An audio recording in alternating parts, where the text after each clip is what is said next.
Okay, welcome everyone. I'm actually going to be passing this over to Heidi to start the Hey, session off. Karen. Hello, folks. Welcome. We are so glad that you are here with us this afternoon. And as Andrea mentioned, we do have the the question and answer chat feature. So if you have questions as we're going, please feel free to type in there. We'll answer them as we go. And hopefully you find this informative, and we're just really thankful that you all joined us today. Next slide. Thank you. When we gather together on campus, whether it's virtually like we are today or in person, we always want to acknowledge that McMaster sits on the traditional lands of the Mississauga and the Haudenosaunee nations, and within the lands protected by the Dish with One Spoon Wampum Agreement, which is a covenant with nature and a beautiful space that we're fortunate to be in. Next. Thank you. Since I'm speaking, I will start and then I will throw over. I am Heidi Mitchell, and I am the Student Support Specialist within Student Accessibility Services, and I'm very happy to be here with you all today, and I will pass over to my colleague, Michelle Barr. Hi, everyone. My name is Michelle Barr. My pronouns are she, her. I'm the Transition Program Coordinator within SAS, and I am going to, even though I said I would do introductions, I would like to introduce Bay, who is our new student ambassador for our transition program. Hello, that's me. I didn't know I was supposed to say anything. No, so we're very thrilled to have you. So thank you, Bay. And I will pass it over to Melissa. Hi, I'm Melissa Jevons. I'm a program coordinator in Student Accessibility Services. So my role is to work one-on-one with students to help determine accommodation and help with that implementation of accommodation throughout students' program. So thanks for coming, and hopefully we can answer as many questions as you have today. And while we're still on introductions, I want to also introduce and let her say hello to Miriam Amalsi, who is our brand new peer support specialist. Hello, everyone. My name is Miriam. My pronouns are she, her, and like Heidi mentioned, I'm the peer support specialist in the Student Accessibility Services, and I am excited to be here and to meet with you all. Great. We are also, you've met Andrea. I just want to also share with other colleagues from the MSU Maxess who are here today, and I will pass it over to Amuna. Hi everyone, my name is Amuna. I am the director of MSU Maxess, and I have Susie with me who will say hello in 1 second. We'll explain a little bit more about why we're here and what we do at the end of the session. Hi, I'm Susie. I'm the Assistant Director of Maxess, and we'll be talking about that later on in the presentation.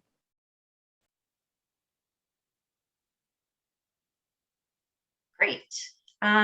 We've met parts of our team. We're just going to move into a little bit around student accessibility services and some of the supports that can help you throughout your journey in grad studies at McMaster. So SAS provides individualized academic accommodation plans for students, as well as other supports that will help you while you're going through your time here at McMaster. And we're going to talk a little bit more about some of those supports as we go through the presentation today. And as a grad student, you have access to all of these supports, and we definitely welcome you and come by our office, say hello, and hopefully we'll get to meet some of you in person one day or virtually if not. SAS supports students in reaching their full potential and fully participating in the post-secondary experience. And we really want it to be a wonderful experience, and we're so happy to have you here at McMaster.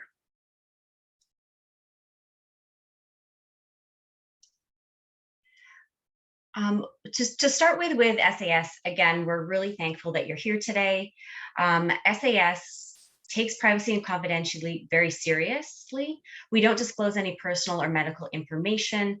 The only information that is shared with your instructor is your academic accommodation plan that we will talk about shortly.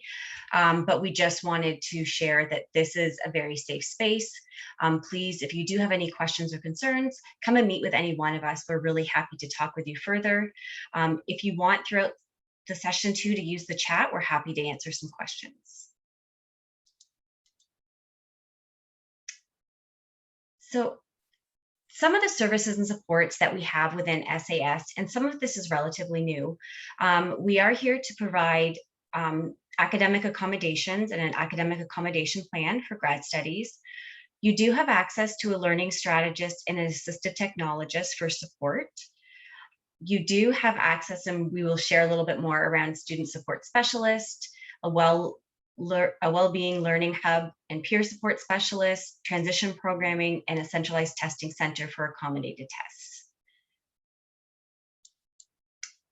One of the areas that we'll start with is we'll start a little bit with registering with SAS and the academic accommodation process for putting a plan in place. So to register, and we can add this into the chat as well, we do have an SAS student portal. You do have access to our website, which is sas.mcmaster.ca. You could also, for any questions or booking an appointment, you can email sas@mcmaster.ca, as well as call 905-525-9140 at 28652 and press 1, and our phones are being answered. If you were a current undergrad student moving into graduate studies at McMaster, we're also going to talk a little bit about that process. It is important that you do book an appointment with your program coordinator because the grad process is a little bit different than what it was in undergrad. And I'm just going to review this academic accommodations, and then we're going to have Melissa just give us a little update on the accommodations. So an academic accommodation for students is an individual arrangement that reduces or removes barriers that limit the ability of students with disabilities to participate in formal post-secondary education. Academic accommodations really look at the accessibility and your strengths and needs as it relates to the academic environment. So as Michelle mentioned before, if you're already an undergraduate student registered with SAS, the important piece is to connect with your program coordinator because the graduate accommodation process is different. So undergraduate students have a process for activating their accommodations electronically, and the process is quite different for graduate students. So if you are continuing at McMaster into a graduate program, it's important to connect with the program coordinator. If you're a new student at McMaster, a new graduate student, you would need to meet with the program coordinator to complete an intake. Thanks, Melissa. So Melissa is one of our program coordinators, disability specialists. Within Melissa's role, Melissa will review some medical documentation, looking at your strengths and needs. SAS can also assess interim temporary accommodations until we have medical documentation, which really the medical documentation is the standard and formal process. It's really just used to verify accommodation and determining what accommodations will be helpful. This documentation is never shared with anyone. Yeah, when I meet with students in that first appointment, I'm always making sure that students understand that any personal health information or medical information or documentation that is shared with SAS, whether it's through documentation or through discussion, meetings with the program coordinator, that is kept confidential in SAS and is used for the purposes of determining accommodation and helping us make pragmatic recommendations for your program. That information is not shared with your program.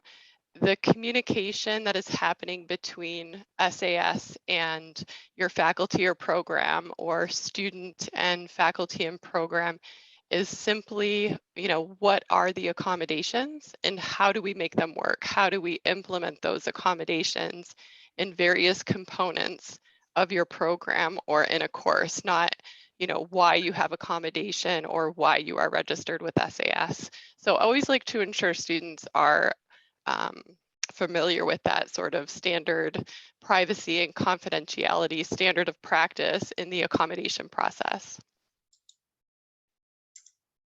And Melissa, one question that I did want to ask around that, for grad students, what does that look like? In the past, in undergrad, students have to activate their accommodations every term.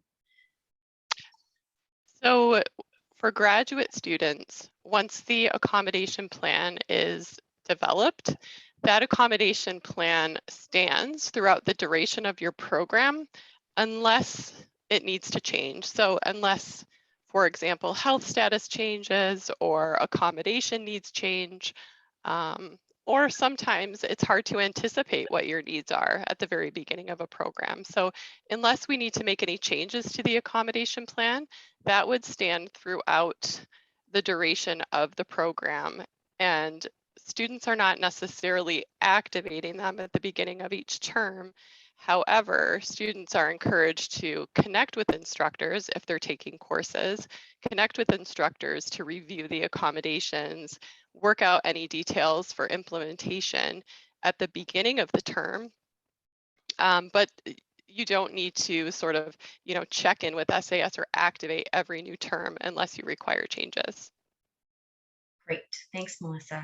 And it is up to the program to share the accommodations with those who need to know. So the process is that once we have an accommodation plan in place, SAS has the plan, student has the plan, program has the plan, which is kind of a formalized letter outlining accommodations. And the program is to share the accommodations with those who need to know. So for example, that would be with the instructors at the beginning of a term for which courses you are in. So they will receive accommodations formally from the program. And then students are also encouraged just to check in with instructors to work out any details. Great, thank you. So the program coordinator is really one of the first staff members that you will see and can provide ongoing support. We also have an assistive technologist and a learning strategist on our team. So learning strategies help you to enhance your academic success. So we help with study skills, note-taking, time management, writing skills, but we'll also look at assistive technologies. And this isn't an exhaustive list at all, but it could be if you're using, need a screen reader or, for JAWS, Zoom text, Kurzweil, a live scribe pen. Our assistive technologists and learning strategists can complete an assessment and find out what tools might be helpful for you while you're completing your grad studies. It's also important to note, if you are new to McMaster, that Microsoft Office 365 is offered free to all McMaster students, so you don't have to purchase it. So the suite that most faculty are using will be available to you for free. And I'm going to pass it back over to Heidi. Thank you. So as I said, I'm the student support specialist and I'm Heidi. In my role, I predominantly support students who identify as neurodiverse or on the autism spectrum using a strengths-based model. And that can be either in one-on-one individual meetings or through group programming. And so that might look differently depending on the needs of the student and what you're looking for, but it's generally things that go beyond what would be traditional academic things. So it might be something like more of the executive functioning pieces in terms of organization, planning, time management, some of those things.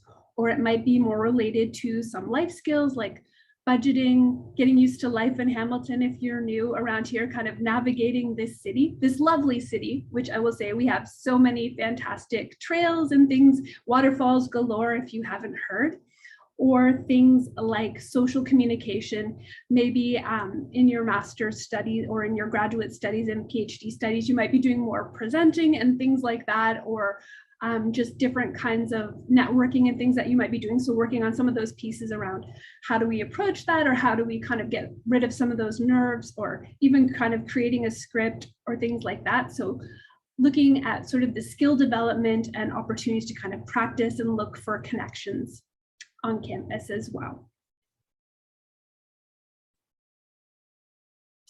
And one of the new services that we have within SAS is we have a well-being learning hub that we are offering, and that's offering 3 core well-being supports and services. The first being interactive co-design courses with individuals who have lived experiences with mental health, which we started this past spring and summer, and we're continuing going forward, which everyone is welcome. Even if you are here today and you aren't going to be registering with SAS, or it isn't something that you need necessarily academic accommodations, everyone is welcome at the hub to join us for courses.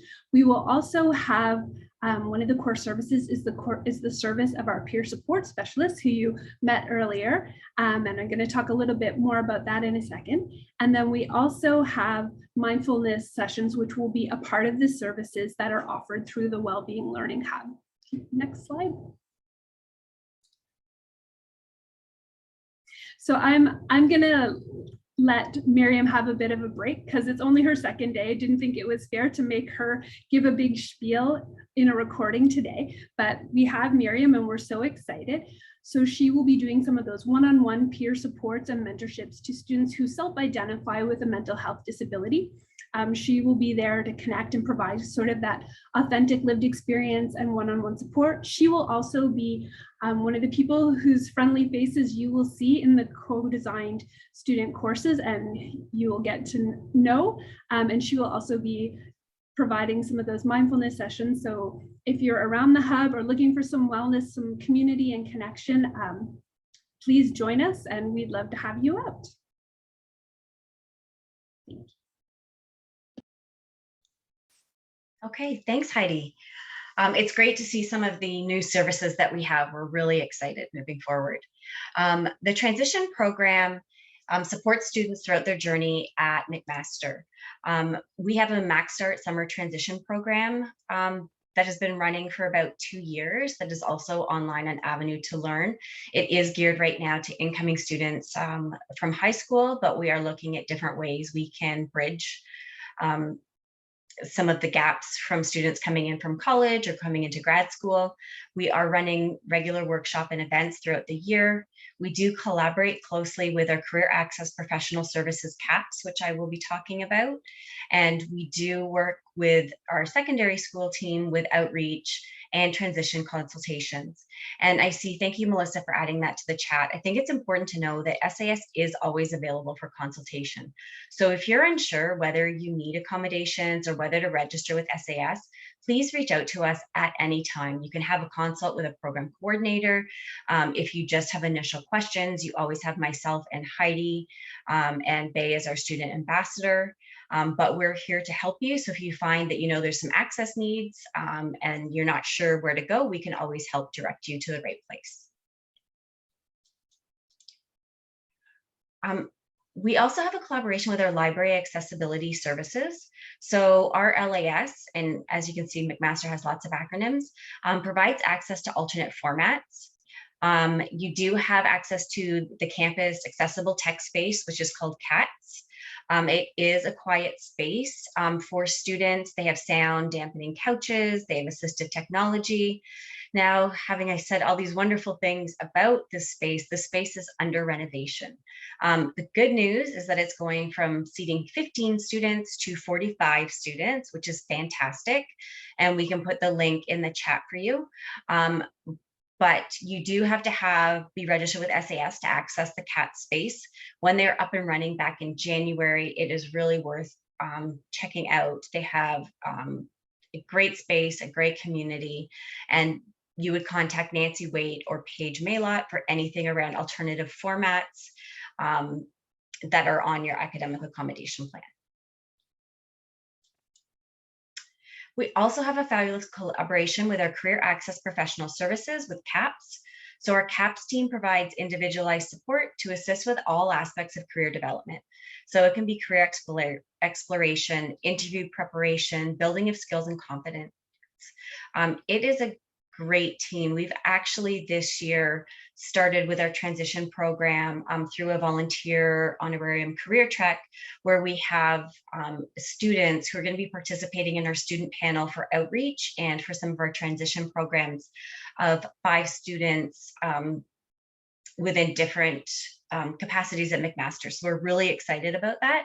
But CAPS is a great resource and a great service. I will also, when I do pass the slide over to Melissa, add their information into the chat if you want to learn more about career services. And I'm going to ask Melissa to talk about this. We wanted to make the distinction between academic accommodations, but also let you know if you need any work accommodations if you're in the role of a TA or an employee at McMaster. So this comes up quite a bit when working with students in graduate programs where students may also be working as a TA. And it's just important that you're aware of the two separate processes, and that when you're a TA, you are considered an employee of McMaster. And should you require accommodations in that TA role, you would access accommodations through our human resources, employee health services, to help coordinate and facilitate any accommodation needs for your TA role. Any accommodation needs for your academic program where you're a student obviously is facilitated through SAS. So for students who are also working as a TA, certainly we can help determine some of those accommodations and help connect you to the appropriate resources in employee health services. But I wanted to make sure that all students had this information up front, should you be working as a TA or working in any other capacity at the university, that there is an accommodation process for employees. Great, thanks, Melissa. That was a really quick overview of student accessibility services. We're really here to support you, to support your journey. We're going to open it up to see if there's any questions. If you even put them in the chat, you can send them privately to any one of us and we can read them out loud, but we're happy to answer any questions you have around SAS. While we've opened up the chat, I will put our contact information as well up for more information. And for students who may wish to reach out to SAS for a consultation and not to yet book like a formal intake to formally register with SAS, that's great. We're happy to have, some discussion with students about your individualized situation, and to talk about what accommodations may look like, or registering with SAS or not registering with the SAS. We're always happy to have a consultation.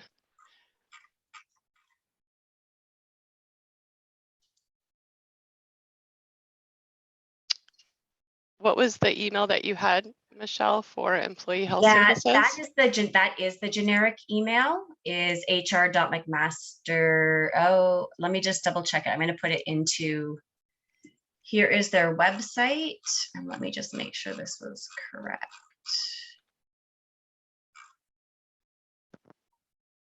And I will add the correct email. So thank you for catching that.